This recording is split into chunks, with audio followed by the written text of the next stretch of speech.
मध्य प्रदेश विधानसभा में आज सिंगरौली की घिरौली कोयला खदान का मामला जोरदार तरीके से गूंजा। नेता प्रतिपक्ष उमंग सिंघार ने जमीन अधिग्रहण, मुआवजा और पुनर्वास में अनियमितता का आरोप लगाते हुए सरकार को घेरा। प्रश्नकाल के दौरान विपक्ष ने बिना विस्थापन और पूर्ण मुआवजे के खदान शुरू करने का आरोप लगाया, जिस पर सदन में हंगामे की स्थिति बन गई। प्रश्नकाल में नेता प्रतिपक्ष उमंग सिंघार ने कहा कि सिंगरौली जिले की घिरौली खदान के लिए जमीन अधिग्रहित की गई है, लेकिन प्रभावित परिवारों को ना तो समुचित मुआवजा मिला है और न ही पुनर्वास की व्यवस्था की गई है। उनका आरोप था कि विस्थापन की प्रक्रिया पूरी किए बिना ही खदान की गतिविधियां शुरू कर दी गई हैं।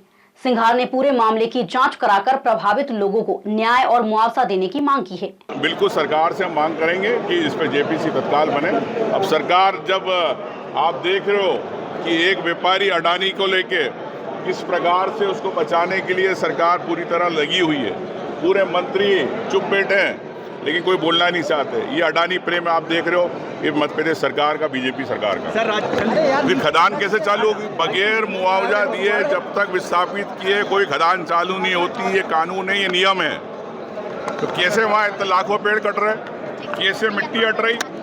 क्या मंत्री जी को इतना सा ज्ञान नहीं है कि राजस्व मंत्री जी को, कि अगर रेवेन्यू, अगर तहसीलदार परमिशन देता कहीं पे अगर मिट्टी खोदना है, तो आपने यहाँ लाखों करोड़ की खदान आप कह रहे हो कि अभी हमने चालू नहीं हुई है। तो मैं समझता हूँ बड़ी शर्म की बात है, ऐसे मंत्री जवाब देते अज्ञान होके, तो बड़े दुख की बात है।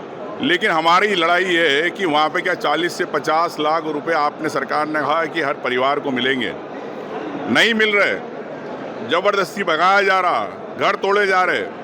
हम लोग विपक्ष के लोग गए थे, घेराबंदी करी, 4000 पुलिस वाले थे, नाकेबंदी करी, हमें जाने नहीं दिया। अगर इतना डर क्यों है? मैं समझता हूँ कि अडानी ने सिर्फ 350 करोड़ रुपए दिए, जिसमें मुआवजा बनता 6000 करोड़ का।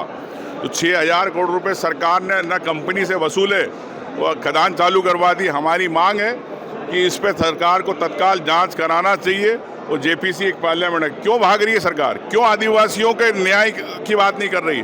क्यों आदिवासियों के हित की बात नहीं करना चाहती? क्या आदिवासी विरोधी सरकार है? इस पर सिंगरौली की प्रभारी मंत्री संपतिया उइके ने सदन को जानकारी देते हुए कहा कि खदान अभी विधिवत शुरू नहीं हुई है, फिलहाल केवल पेड़ और मिट्टी हटाने की प्रक्रिया चल रही है। उन्होंने बताया कि अब तक करीब 33,000 पेड़ काटे गए हैं और अधिग्रहित जमीन के बदले मुआवजा वितरण की प्रक्रिया शुरू हो चुकी है। कई प्रभावितों को मुआवजा दिया जा चुका है और बिना मुआवजा दिए खदान शुरू नहीं की जाएगी। मंत्री ने यह भी कहा कि वे स्वयं आदिवासी समाज से आती हैं और आदिवासियों के साथ अन्याय नहीं होने देंगी। बावजूद इसके विपक्ष संयुक्त जांच समिति गठित करने की मांग पर अड़ा रहा, जिससे सदन में लगातार हंगामा होता रहा। हंगामे के चलते स्पीकर को दूसरी बार सदन की कार्यवाही 10 मिनट के लिए स्थगित करनी पड़ी। फिलहाल सरकार ने मुआवजा प्रक्रिया जारी रहने का आश्वासन दिया है, लेकिन विपक्ष जांच की मांग पर कायम है।